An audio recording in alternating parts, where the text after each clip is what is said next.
A coletiva do Sampaoli me deixou com uma pulguinha atrás da orelha. A atuação do Flamengo também.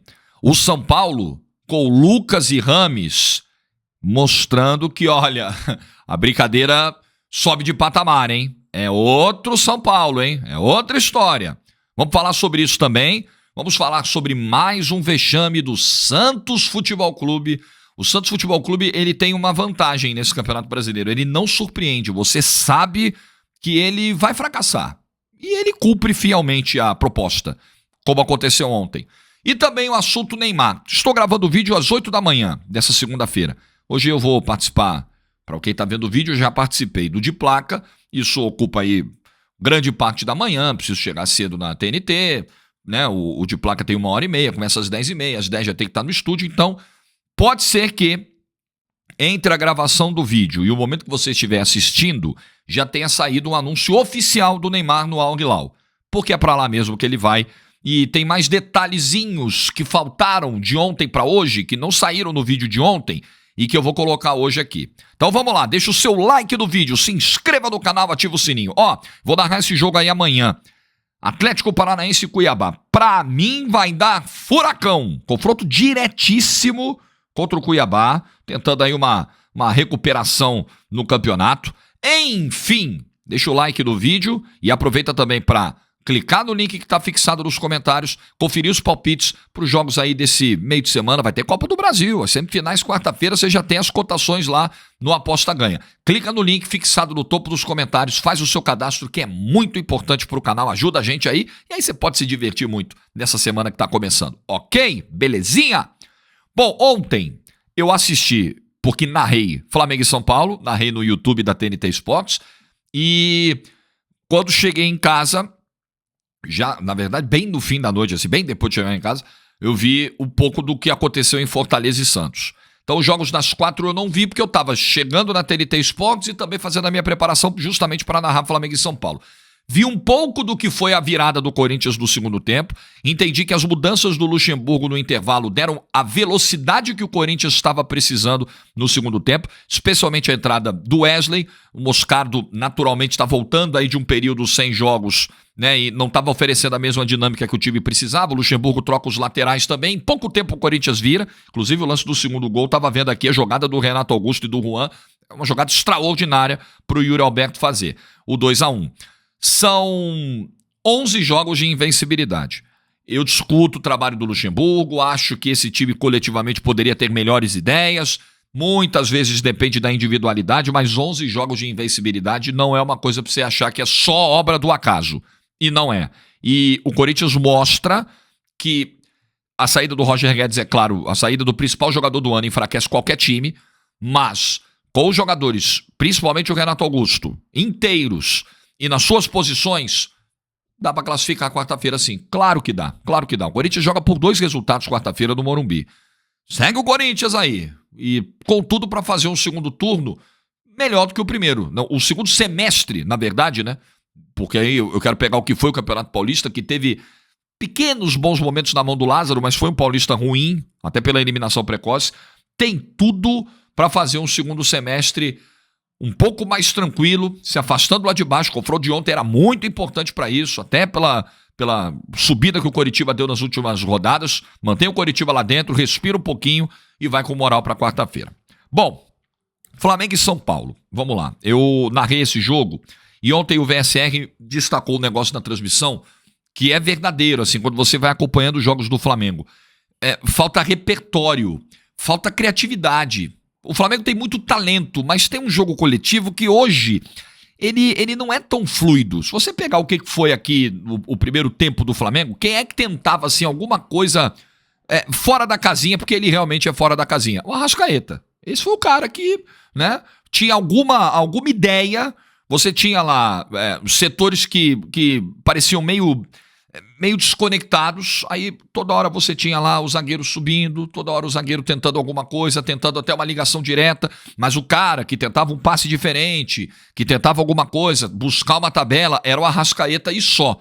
Tanto que quando ele sai do intervalo, a torcida do Flamengo fica revoltada, tem grito de burro pro Sampaoli no Maracanã, e era de se entender, porque só tinha esse, né? Teve até uma bola que pro Gabigol cara a cara e o Jandré fez uma defesaça no primeiro tempo. Mas foi pouco. Diante de um São Paulo que tinha o que o Flamengo não tinha. Movimentação, toques rápidos, 1-2, tabelas, o Lucas Moura sendo o grande articulador disso no meio-campo, nessa dinâmica de tentar encontrar o Juan, tentar encontrar o Pato, vir buscar jogo, vir fazer um jogo de aproximação com o Gabriel Neves, com o Michel Araújo. O Flamengo não tinha isso. O Flamengo tinha lá o Arrascaeta tentando alguma coisa e só. O Gerson e o Everton Ribeiro entram no segundo tempo. O Gerson até tenta algumas jogadas. O Everton Ribeiro entrou um pouco mais discreto. O Gerson, apesar de não ter entrado mal no jogo de ontem, mas há uma queda de produção visível do Gerson nos jogos recentes. Eu cheguei a elogiar recentemente a melhora física do Gerson, que ajudou numa melhora técnica, né, de pisada na área, de presença ofensiva, mas isso nos últimos jogos tem se visto menos. Aí o Pedro entra no lugar do Gabigol no segundo tempo, os problemas continuam, não estava chegando muita bola no Gabigol, continua não chegando muita bola no Pedro, porque é hoje um problema. O Flamengo tem dificuldades hoje para municiar o seu camisa 9, seja ele quem for. Só que essa postura do São Paulo, de dar uns passinhos para trás, depois do 1-0, de voltar para o segundo tempo, ok, a gente tá aqui com o time em reserva e tal, vamos dar uma segurada aqui no resultado. O Flamengo também não tá mostrando muita lucidez. É um perigo porque, por mais que o Flamengo tenha lá os seus problemas coletivos, o Flamengo tem muita qualidade. Entra um jogador como o Luiz Araújo e ele é o cara do drible, da jogada aguda, de partir para cima, e foi exatamente assim que ele arrumou o pênalti. E eu vou falar sobre esse lance do pênalti daqui a pouquinho. Mas é aquele cara, assim, de velocidade. Tá faltando, o time tá travado, o Luiz Araújo, ele pode te dar o que tá faltando. Ele pode te dar o destravamento do time numa arrancada, num lance de habilidade, num lance individual. Pegando o time cansado, pegando o adversário já na reta final do jogo, algum marcador eventualmente amarelado. Ele é o cara pra isso, ele é uma arma pra isso. E ele acabou sofrendo o pênalti no finalzinho do jogo. Então a sensação que fica é que o Flamengo... Eu acho que o Luiz Araújo precisa ter mais espaço nesse time. Talvez, né, já esteja dando uma setinha aí pro Sampaoli. Mas o que fica, cara, é um Flamengo que ontem até me pareceu o Flamengo no segundo tempo tentando, assim. Não me pareceu um Flamengo passivo no Maracanã. Mas me parece um Flamengo ainda travado. Me parece um Flamengo que tem muita qualidade e tem poucas ideias. E isso é trabalho do treinador. Isso é missão do Sampaoli. Só que ontem aí na coletiva, eu estava pegando aqui a fala do Sampaoli, e ele diz assim o seguinte, ó. Estamos tentando que se resolvam os vínculos dentro de campo que já acontecem há muito tempo. O que ele quer dizer com isso? Ele quer dizer que existem conexões, por exemplo, a conexão Gabigol, Bruno Henrique é um vínculo em campo que acontece há muito tempo e que já tem, e alguns jogos até salvou o Flamengo de derrotas, jogos recentes. O São Paulo, será que está vendo isso como algo ruim? Aí ele continua. Se você observar meus times anteriores, são totalmente diferentes. Há uma adaptação aos jogadores. Uma adaptação dele aos jogadores. Não tem nenhum problema em autocrítica, sou um técnico que sempre quer que o time jogue como no segundo tempo e tranquilo, mesmo sem o time ganhar. E teve uma imagem de protagonismo desmedido. Mas quando o time entra numa passividade ou comodidade, aí sim me sinto incomodado. Então, tenho que buscar a projeção com a execução e ser uma mistura que nos permita ter resultados nesse curto prazo. Minhas equipes têm um grau de intensidade, pressão e ataque muito altos. Há facetas que ainda não consegui.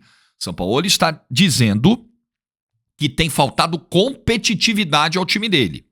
Então lembre que o Sampaoli chegou, os resultados não vinham, ele falava de contundência. Tá faltando contundência, tá faltando contundência. Os resultados começaram a aparecer, o Sampaoli parou de usar esse discurso. Agora, depois de uma eliminação de Libertadores e uma nova crise, o Sampaoli vai mais fundo do que foi no início. Porque ele fala aqui de grau de intensidade e pressão altos. E ele dá a entender de que isso não está acontecendo no Flamengo. Eu não acho que tenha faltado, que esteja faltando. O jogo contra o Olímpia é um capítulo à parte. Mas vamos pegar ontem, por exemplo, porque essa declaração foi depois do jogo de ontem. Eu não acho que o Flamengo tenha parado de competir ontem. O Flamengo, principalmente no segundo tempo, é porque o São Paulo tem as melhores... O São Paulo tem o controle do jogo no primeiro tempo. O São Paulo tem as melhores ideias do primeiro tempo, as melhores chances do primeiro tempo e sai na frente com muito merecimento. O São Paulo foi melhor do que o Flamengo no primeiro tempo, individualmente, coletivamente. O Flamengo competiu no segundo tempo. Claro que a postura do São Paulo mudou e ajudou a esse cenário, né, acontecer. Mas o Flamengo competiu. Só que o Flamengo não conseguiu competir de forma inteligente, com conexões melhores, com um jogo mais pensado, mais construído. Então eu acho que ok, você pode debater se faltou inteligência, competitividade, intensidade, pressão alta lá do Paraguai? Pode. Em alguns momentos do jogo de ontem também? Também pode. Mas se você não levar o debate, não estender o debate, a responsabilidade do treinador nisso, você vai tirar da equação alguém que é fundamental nela. Quem precisa encontrar soluções é o Sampaoli. As questões coletivas estão aí, os problemas estão nítidos, evidentes. E aí outra coisa, que é o início da fala. Meus times, como é que é? Se você observar, meus times anteriores são totalmente diferentes. Há uma adaptação aos jogadores. Tipo assim, eu cheguei aqui, esse time não tem a minha cara. Tô ali tentando me adaptar. Peraí, Sampaoli, já faz um tempinho que você chegou, cara. Você não chegou semana passada. Já tem um tempinho que você tá aí. O suficiente para se adaptar aos jogadores. E outra coisa, quando você chegou, você sabia o elenco que tinha aí. Eu fico, essa coisa de, o treinador chegou e ele vai conhecer o elenco. Gente, todos os jogos do Flamengo, você vai conhecer perfil de dia a dia, ok? Você vai conhecer particularidades do jogador no vestiário, no trato. São coisas que você só conhece estando lá e convivendo. Agora, as características do elenco, dos jogadores, chegar um cara e falar, não, agora eu tô conhecendo aqui, eu não aceito mais esse negócio, porque o futebol hoje ele é transmitido, os jogos do Flamengo estão todos aí, o acesso à informação hoje é amplo, é vasto. Então, esse papo assim, tô aqui me adaptando aos caras, porque, tipo assim, eu cheguei aqui, mas não era bem isso, assim, é muito diferente. Peraí, Sampaoli, muito papinho, tá? Não vou tirar a responsabilidade do elenco, em hipótese alguma aqui, de forma alguma. O que aconteceu na quinta-feira tem muita responsabilidade do elenco. Tirando a diretoria, que é a grande culpada, né? No meu ranking de culpados, a diretoria tá lá em cima. Mas elenco e comissão técnica andam praticamente juntos nesse momento do Flamengo. Para mim, mais ou menos na mesma proporção. Então, Sampaoli, ok, discursinho legal, mas tua conta tá alta nisso aí. Tá bem alta. Tá muito alta. Então, vamos ver o que o Flamengo vai apresentar na quarta-feira contra o Grêmio na Copa do Brasil, onde tem o favoritismo, tem a vantagem, pode até perder por um gol e mesmo assim chegar à final da Copa do Brasil. Mas tá faltando jogo a esse Flamengo. Tem muita individualidade, tem muita bola, mas futebol mesmo não tá rolando. E do outro lado rolou futebol. São Paulo fez um primeiro tempo muito bom. Tabelas, encaixe, movimentação, 1-2, chances de gol. Lucas Moura fisicamente muito bem. O Lucas Moura tá pronto para ser titular na quarta-feira de novo, tá? Tranquilamente. Ele jogou 75 minutos ontem. Tinha jogado 45 contra o Atlético Mineiro. E entrado bem, apesar da fatalidade do pênalti que cometeu muito ali por ansiedade, né, de tentar ajudar.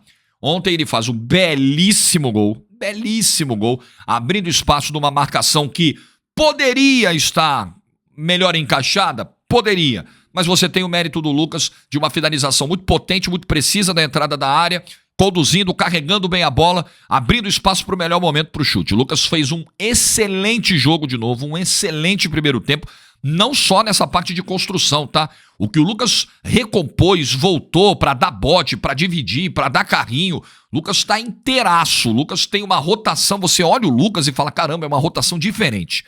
É um cara que jogou na Europa há muito tempo, é um cara que tem outro nível e que vai chegar no futebol brasileiro e que vai fazer a diferença. O Rames entrou ontem no segundo tempo, ele tem um passe maravilhoso pro Wellington Rato e uma finalização de dentro da área. Não está na mesma rotação do Lucas, claramente, mas é um jogador de muita qualidade com a bola no pé. Com esses dois muito bem, o Rames acho que vai demorar um pouco para chegar, né, próximo ali do seu ideal. O Lucas já tá no 100% fisicamente, tá claro, o Lucas já tá lá. Os dois nesse nível é outro papo, é outro São Paulo, é outro nível, é outra coisa, São reforços espetaculares pro futebol brasileiro. O Lucas tá prontinho para jogar quarta-feira, tranquilamente. São Paulo não vai ter o Luciano, né, que tá suspenso para esse jogo, mas vai ter os titulares de volta. São Paulo sem titulares ontem, fez um jogo muito digno no Maracanã. Fez um bom jogo. Teve momentos de um bom jogo e teve uma queda de rendimento do segundo tempo. Acho que muito pela postura, né, muito precoce de tentar segurar o resultado. Já ficou claro nos primeiros 5 minutos do segundo tempo que o São Paulo não agrediria tanto como no primeiro e ficaria sujeito, né, à qualidade individual de algum jogador do Flamengo que pudesse fazer a diferença. São Paulo sai muito na bronca com a arbitragem. Vamos lá. São dois lances num só que geram um pênalti que o Pedro bate no finalzinho. Primeiro é uma bola lançada na ponta para o Luiz Araújo. Na hora, narrando o jogo, no calor do jogo, eu vi a linha sendo traçada, vi o pé de um jogador do São Paulo na altura da meia-lua, supostamente dando condição ao Luiz Araújo lá na ponta direita, e falei, caramba, é a mesma linha. Vai sobrepor linha e vai dar a mesma linha e vai dar lance legal, aí vai seguir e nós vamos analisar o toque. Só que depois, em casa, vendo como essa linha foi traçada, assim, eu sei, tem a questão da paralaxe e tal, mas olha, é difícil olhar aquela linha e ter a certeza de que ela foi bem traçada. É muito difícil. E levando em consideração o histórico da nossa arbitragem brasileira de já ter errado mais de uma vez no traçamento da linha, no posicionamento da linha, eu fico sem certeza alguma se havia impedimento ou não do Luiz Araújo. Essa é a verdade. É uma pena. Eu confio na tecnologia. Eu sou a favor da tecnologia. Eu sou defensor da tecnologia. Mas eu não consigo confiar plenamente em quem opera. Não consigo confiar na idoneidade? Não, não é isso. Eu não consigo confiar mesmo na competência para operar uma tecnologia que é complexa. Eu vou relembrar um ponto aqui.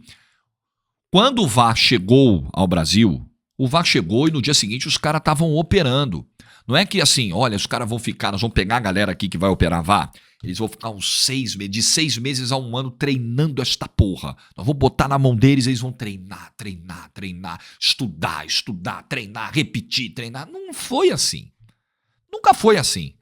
Então a gente está sujeito, além do nível dos profissionais daqui, ser um nível abaixo, em alguns casos consideravelmente abaixo do que a gente tem no resto do mundo, não houve um período de adaptação, conhecimento, entendimento, domínio da ferramenta para aplicar. Então foi ali, ó, na porrada, na marra. E aí tem lances muito duvidosos como o de ontem. Quando eu vi em casa com calma a imagem da linha, eu falei, rapaz, eu na hora do calor do jogo nem reparei isso. Essa linha parece torta.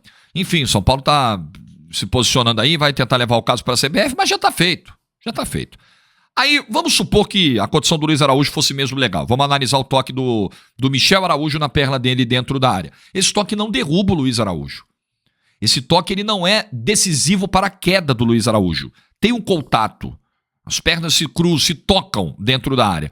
Mas o Luiz Araújo já vai quase que caindo na hora que o Michel Araújo chega ali para fazer a marcação e acontece o inevitável toque. Para mim isso não é pênalti. Mas, enfim, eu acho que o erro... Porque aí é o seguinte, né? Aí é uma coisa que tem que ficar no campo. Que é mais ou menos como se apita na Premier League, né? O árbitro viu o contato? Então, beleza. Então deixa a decisão do árbitro aí. É o ideal. É tipo a história de deixar correr o jogo. O que é melhor? Parar o jogo em qualquer contato ou não marcar qualquer contato? Nas duas possibilidades, nas duas hipóteses, nós teremos ou faltas que não ocorreram sendo marcadas, ou faltas claras, evidentes, que não serão marcadas porque o árbitro quer deixar correr vários lances.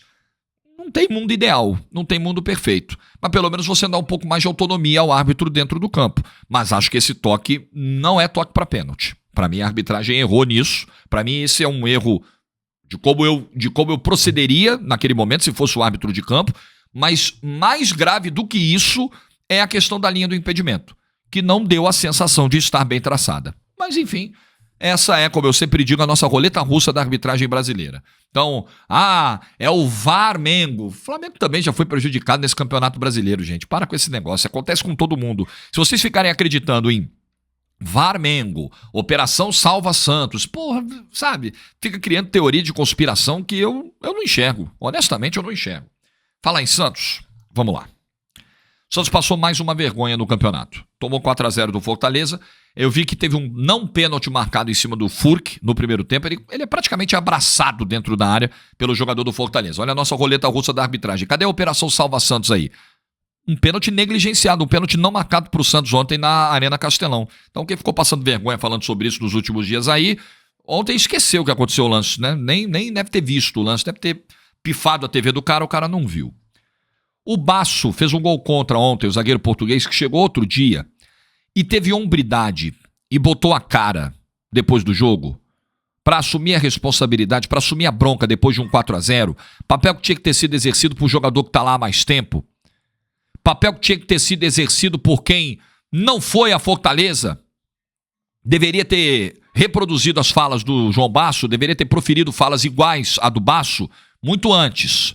E ontem nem em Fortaleza estava, por tomar terceiro cartão amarelo de maneira inexplicável no jogo da Vila Belmiro contra o Atlético Paranaense. Ok? O que o João Basso fez ontem, um monte de gente desse elenco aí não teve coragem de fazer até hoje. Botar a cara e assumir a responsabilidade e dizer que essa performance é indigna com a camisa do Santos e com a tradição de um clube como o Santos. Então o Basso ontem, vamos discutir se esse cara pode ser zagueiro do Santos ou não, o lance do gol de contra de ontem, se poderia ou não deveria ter sido contratado, se pode ser titular, se não pode não ser titular, mas teve vergonha. Mostrou entendimento do que representa o Santos e da dor do torcedor nesse momento. O Santos terminou o primeiro turno do campeonato com menos ponto que jogo. O Santos tem menos de 1 ponto por jogo de média desse campeonato brasileiro. 18 pontos, 19 rodadas. Você, torcedor do Santos, que me ouve repetir isso desde março, você ainda tem alguma dúvida de que, como as coisas estão caminhando, se seguirem assim, o Santos cairá? Você tem algum... Vou perguntar de novo. Você, torcedor do Santos, que me ouve repetir essa ladainha desde março, que em alguns momentos ficou até irritado comigo, que em alguns momentos, com o seu sangue quente, até me acusou de querer torcer para que isso aconteça só para confirmar uma previsão, de estar, pasmem, feliz com isso para dizer eu acertei. Você, na hora que fica puto, revoltado, mira o canhão até para mim. Respira e raciocina. Alguma inverdade foi dita, está sendo dita, eu viajei. Eu desenhei um negócio que não existe. Eu tô louco. Eu tô louco ou não? Ou o Santos desse jeito vai cair no Campeonato Brasileiro? Vou repetir, vai cair. Desse jeito vai cair. Com essa bola vai cair. Com essa diretoria vai cair. Com esse nível de comprometimento de alguns jogadores vai cair. A não ser que mude muita coisa. Mas assim, não é mudar um pouquinho, é muita coisa. O Galo acabou de chegar, chegou anteontem e já tá aí desesperado falando em reforços. Mas é óbvio. Gente, o trio do Água Santa tava em campo ontem. O trio do Água Santa, que quando chegou em abril, esse canal falou, por favor, não é, todo respeito, o Gabriel Inocêncio, que até se você for olhar na média, assim, foi melhor do que, também não dava para ser muito pior do que Mezengue e principalmente o Luan Dias. Foi até melhor do que os outros dois, até contribuiu um pouquinho, mas gente, são jogadores do Água Santa, para um campeonato brasileiro com um grau de competitividade, enquanto tem gente trazendo Lucas, Rames, Luizito Soares. O Santos está trazendo 3 caras do Água Santa. E esse canal aqui falou sobre isso, com todo respeito aos caras, mas é isso que o Santos tem, com isso aí vai dar para fazer o quê, gente? Aí o Galo chegou e falou óbvio, precisamos contratar. Estamos atentos, a gente está se esforçando para contratar, a gente vai qualificar, precisamos qualificar esse elenco. O cara chegou ontem. É urgente. O Santos cairá no Campeonato Brasileiro. A verdade é essa. Se não mudar, muita coisa e alguns milagres aconteçam. O torcedor foi lá, foi em Guarulhos antes da viagem para Fortaleza, fez festa, estão arrecadando, já juntaram aí quase 10 pau para fazer o corredor de fogo na volta da torcida contra o Grêmio no último domingo. Mas não adianta, porque esse elenco não pode dar mais do que isso, torcedor. A verdade é essa. Uma derrota com esse elenco atual, perder de 4-0 para o Fortaleza, entendam bem o que eu vou dizer. Nunca será normal o Santos tomar um 4-0 do Fortaleza. Nunca. Pela grandeza do Santos. Nunca será. Mas é o que esse elenco pode oferecer. Esquece que eles estão usando a camisa do Santos. São 11 jogadores enfrentando o Fortaleza com qualquer camisa. O normal é que com esses caras o 4-0 aconteça. É o normal. É o que esse time pode te oferecer. É isso. É o normal. Eu fiquei zero surpreso quando vi o resultado. Depois fui ver os lances do jogo. Mas zero surpreso. O padrão do Santos é esse aí. Encerrou de forma melancólica o primeiro turno, se mantendo na zona de rebaixamento. Só não foi pior porque o Bahia perdeu, porque o Coritiba perdeu. Só não foi pior. O América perdeu. O Vasco ainda vai jogar hoje. A rodada... Mas o Goiás ganhou, né? Do América Mineiro não tinha como. Um dos dois ia pontuar. Só não foi pior por isso.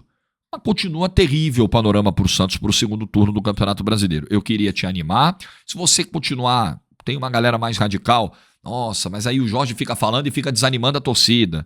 É a semana que a torcida vai voltar para o jogo contra o Grêmio. Tem muito torcedor que gostaria que eu tivesse a seguinte postura. Vamos lá, gente, o segundo turno está começando, vai tudo ser diferente. A Vila vai voltar a receber público, tudo vai mudar para melhor, sorriso do rosto, fé em Deus, porque o Santos é incaível. Vambora.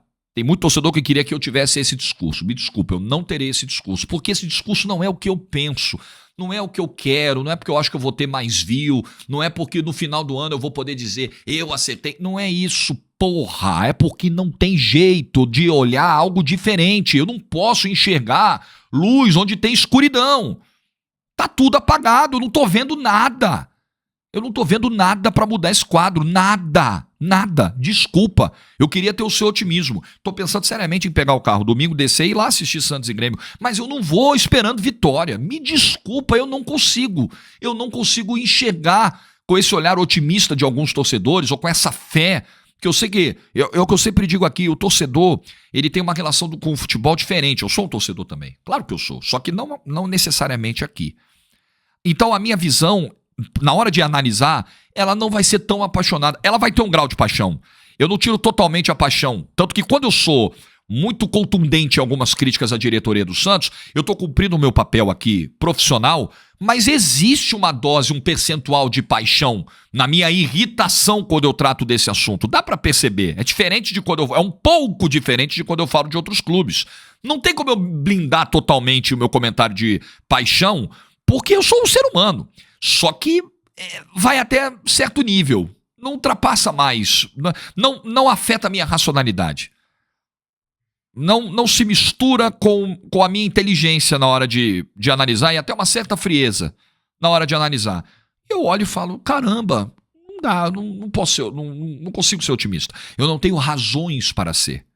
Não é que eu não queira ser, não é que eu brigue contra isso, não é que eu não tenha dentro de mim um espírito otimista, mas eu preciso de algo que embase esse meu eventual espírito otimista.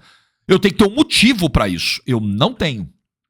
Quando vejo o que tem sido o ano do Santos, o Campeonato Brasileiro do Santos. Honestamente, não tenho. Então, que venha aí o segundo turno, seja o que Deus quiser desse segundo turno, que o Galo consiga contratações, que o Aguirre consiga algum milagre. E só sobre o Marcos Leonardo, eu não falei até agora sobre esse assunto, porque não pintou oportunidade de falar sobre isso aqui no canal. Os vídeos da semana passada foram sobre outros temas, e eu também fui dar uma lida exatamente do que está emperrando essa história, do que diz o contrato do Marcos Leonardo. O Marcos Leonardo, através dos seus representantes, diz que houve uma promessa que o Santos não está cumprindo no momento em que renovou o contrato, de liberá-lo. Só que o contrato, segundo o que os colegas que cobrem o Santos apuraram, o contrato diz que se o Santos não aceitar a proposta pelo Marcos Leonardo, qualquer proposta pelo Marcos Leonardo, o Santos recusou a tal da proposta de 12 milhões de euros na Roma. O Marcos Leonardo continua, o Santos exerce o aumento obrigatório de salário na casa de 50% e a vida segue. O Marcos Leonardo tem contrato. Se o Santos exercer, é a minha leitura do caso, tá? É a minha leitura do caso. Se o Marcos Leonardo se recusar a jogar e o Santos cumprir o que está determinado no vínculo, que é, não sou obrigado a aceitar a proposta, não aceitei e vou te dar um aumento de 50%. O Marcos Leonardo estará cometendo um erro. Abandonar o time, ainda mais num momento como esse. E eu quero lembrar outra coisa. O Marcos Leonardo... abandonar... Tem algum outro termo que eu possa usar? A verdade foi essa, né? O Marcos Leonardo deixou o Santos enquanto o Campeonato Brasileiro estava rolando na parte inicial e a situação já era complicada, porque a situação do Santos está complicada desde que o ano começou. O Marcos Leonardo deixou o Santos para jogar o Mundial Sub-20 pela seleção brasileira. Eu sempre destaquei aqui, santista mais assíduo vai lembrar disso, para ser justo, tá? Nessas horas a gente precisa reforçar algumas coisas sobre si próprio, porque senão deturpam o que você fala e se esquecem do que você já falou. Sempre destaquei aqui o comprometimento do Marcos Leonardo com o Santos. Sempre destaquei aqui o respeito que ele teve com essa camisa. A maneira sempre muito educada que ele se dirigia ao torcedor e muito apaixonada, com gestos, beijo no escudo, né, vibrando com a torcida. Sempre destaquei isso. isso mudou de uns tempos para cá. O Marcos Leonardo já teve o episódio do Mundial Sub-20 que pegou mal para muita gente. O Marcos Leonardo anda comemorando gols, mandando recadinho, dedinho na boca, silêncio para cá, silêncio para lá. E agora, quando ele se recusa a participar de um jogo, quando ele se recusa a treinar, o que isso significa? Ele sabendo que é um dos principais jogadores do elenco do Santos. O que isso significa? A janela fecha no dia 1º. Até lá, ele pode tentar um entendimento com o Santos, com os seus representantes. Ele pode tentar, através do seu empresário, fazer até uma força para sair. Não, é o meu sonho, eu quero ir para lá. Vamos ver se a Roma melhora a proposta. Vamos ver se o Santos pode ceder um pouquinho. E isso pode, e acho até que deve ser feito, porque ele é um profissional e precisa ver o que é melhor para a carreira. Não condeno isso não. Beleza. Agora, se recusar a trabalhar, peraí. Aí vai devagar. Aí vai devagar, porque eu não sei se tem se tem argumento para defender isso aí, o Marcos Leonardo, nessa hora. Vai devagar. Vai devagar. Vamos falar do Neymar aqui para fechar o vídeo. Eu acompanhei hoje, assim que eu acordei, um vídeo no YouTube da TNT Sports, onde o VSR traz lá um bastidor dessa saída do Neymar do Paris Saint-Germain. E me surpreendeu, porque quando o Luiz Henrique foi anunciado, meio que um senso comum, né? Olha, eles trabalharam juntos no Barcelona. Olha, pode ser um fator de convencimento para que o Neymar fique, né? Para que o PSG também mantenha o Neymar, porque o Luiz Henrique, eles se gostam. Não, eles não se gostam. Segundo esse vídeo lá, segundo a apuração do VSR, eles já não se bicavam nos últimos anos de trabalho no Barcelona.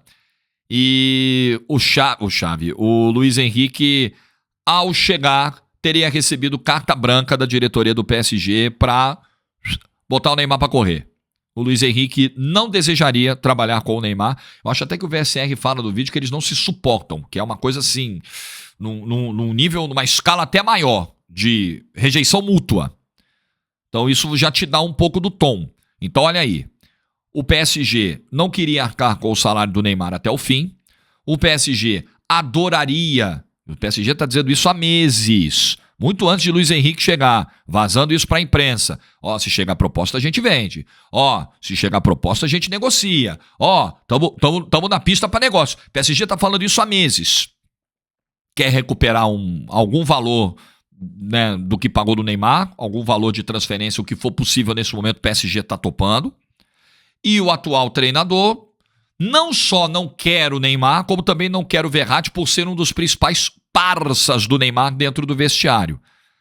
Aí você entende por que no mesmo dia, Neymar e Verratti foram chamados pelo Luiz Henrique e pelo Luiz Campos para receberem a notícia de que o clube não conta com eles. Faz sentido, né? A apuração de agora casa com a notícia que saiu na semana passada. Então não havia ambiente para o Neymar do Paris Saint-Germain. Porém, também ficou ruim de ambiente para o Mbappé do Paris Saint-Germain, não é verdade? Só que o Mbappé tem contrato. O Mbappé forçou uma barra para sair. O Mbappé deu entrevista recentemente dizendo que no PSG fica mais difícil ser melhor do mundo. O Mbappé, não vou usar o termo escatológico, porque tem muita gente almoçando, eu já tomei um puxão de orelha por isso e o pessoal tem razão. Mas o Mbappé, ele pisou, para não usar o outro termo, ele pisou publicamente para o mundo ver na cabeça do Paris Saint-Germain. E ele vai continuar. O Neymar já teve um momento de ruptura com a torcida do Paris Saint-Germain que parecia irremediável, sem solução. Com cartaz no estádio pedido para o Neymar ir embora, você não é bem-vindo aqui. E ele continuou lá. E ele, em alguma medida, em alguns momentos, ele fez uma costura dessa relação, ele continuou. Então... essa coisa de, não tinha mais clima pro Neymar ficar do Paris Saint-Germain. Gente, se não tivesse o Al Hilal na parada, se não tivesse a possibilidade do Barcelona se adequar aos padrões do fair play financeiro para contratá-los, se não tivesse nada, o Neymar cumpriria o contrato até 2027. E ponto final. O PSG, o que vale na análise pro Mbappé, vale pro Neymar. Ele ia ficar até 2027 encostado. Não ia, porque você não pode encostar um Neymar. Você não pode pegar um elefante e colocar ele atrás do sofá e achar que ninguém vai ver. Pô, é o Neymar. Você de uma hora para outra vai afastar o Neymar, vai deixar ele no banco, vai deixar ele no time B.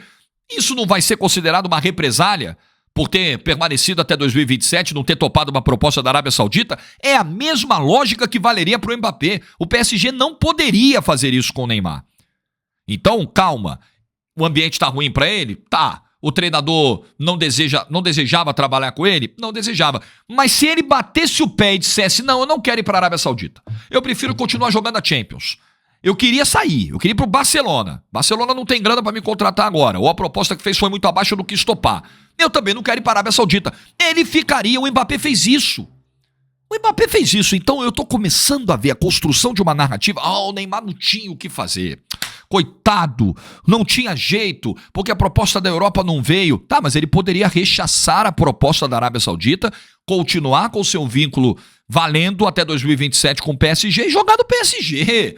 Porque aí o Luiz Henrique, podendo gostar ou não gostar do Neymar, ele ia ter que encarar e aturar o Neymar até 2027. E acabou. Como o Paris Saint-Germain, depois de tudo que o Mbappé fez e falou do Paris Saint-Germain publicamente, vai ter que tapar o nariz, fingir que não ouviu e seguir com o Mbappé. E já estão falando até em renovar e ativar a tal cláusula automática até 2025. O Mbappé disse que não ativaria. Olha que loucura.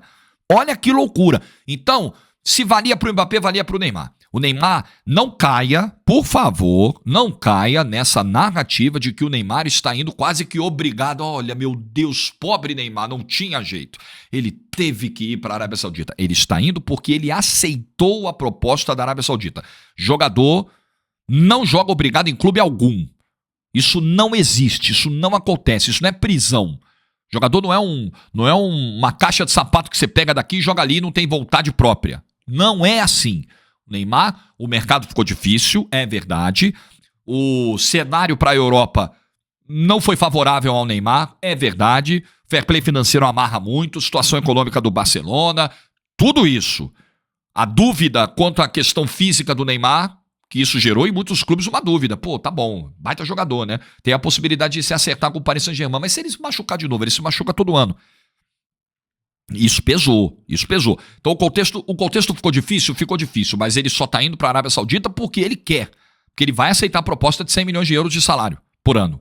Que é uma coisa inacreditável, irreal, assim, um negócio não dá nem pra, você vai fazer as contas disso aí, se você trouxer isso para reais, o cara vai ganhar R$1 milhão por dia. É insano, não dá para rejeitar. Eu só não tô dizendo, que fique bem claro, eu não tô dizendo que o Neymar, financeiramente falando, deveria rejeitar a proposta. Eu não tô aqui acusando o Neymar de mercenário, eu não tô aqui me metendo no dinheiro do Neymar, não tô fazendo isso, porque se chega uma proposta como essa, para ganhar quase 4 vezes mais do que eu ganho, eu toparia a proposta.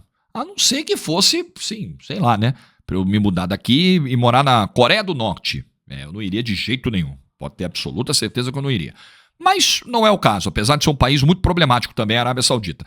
Eu toparia, não tô falando de grana. Financeiramente faz todo sentido a decisão do Neymar. Mas, ele está indo porque ele foi botado pra fora do PSG. Tá, e daí? Se ele batesse o pé, então tudo bem. Vocês me pagam o que vocês têm pra me pagar até 2027 agora, né? E eu vou ficar aqui. E acabou, e o PSG ia ter que cumprir o contrato. E o PSG não poderia... Se vale o argumento, o PSG não vai poder encostar o Mbappé, porque vai ficar claro que isso aí é uma represália. E com o Neymar, então ele poderia fazer. O Neymar, pobre Neymar. Neymar ficaria preso sem entrar em campo até 2027. Não ficaria. Não caiam nesse papo. Neymar está aceitando a única proposta que ele tem. Mas ele não é obrigado a aceitar a única proposta que ele tem. Ele está aceitando porque é financeiramente vantajoso para ele. E ponto final. E fim de papo. É só isso. Nossa, que coisa, né? O Neymar não tinha opção. Tinha. Claro que tinha opção. Como o Mbappé tinha também. Botaram 300 milhões na mesa do Paris Saint-Germain para levar o Mbappé. 300! O Mbappé falou, não quero. O Neymar poderia ter feito o mesmo. E o Mbappé falou isso no momento de litígio, de briga com o Paris Saint-Germain. No momento em que ele estava rompido com o Paris Saint-Germain. Agora é que ele está compondo de novo. Então, pera lá. Tá legal? Aceito o argumento, mas não me altera o samba tanto assim. Bom, gente, semana ótima é o que eu desejo pra você. Nosso vídeo de segunda está entregue. Fica com a gente aí ao longo da semana. Vamos falar muito aí de Copa do Brasil, né, de Neymar. Neymar, o assunto vai voltar, não tem jeito. A semana vai ser muito recheada de Neymar aqui no canal. Vai deixando o seu like do vídeo se você ficou até o fim. Te agradeço por ficar com a gente ao longo desses 40 minutos. Espero que tenha sido um ótimo almoço. Tem gente que... O vídeo de segunda é tão grande que o cara consegue ver em 2 refeições. Ainda guarda um pouquinho pro jantar. Tá tudo bem. Ou pro lanche da tarde. Tá tudo bem. O importante é você estar com a gente aqui. Eu fico muito feliz com isso. Like do vídeo se você ficou até o final. Boa semana. Que dê tudo certo na sua semana aí, ó. Semana de vitórias. Tem que ser assim. Vamos pra cima. Vamos pra cima. E a gente se vê aí na terça, na quarta, na quinta. A gente vai estar junto sempre. Grande abraço. Juízo. Tchau.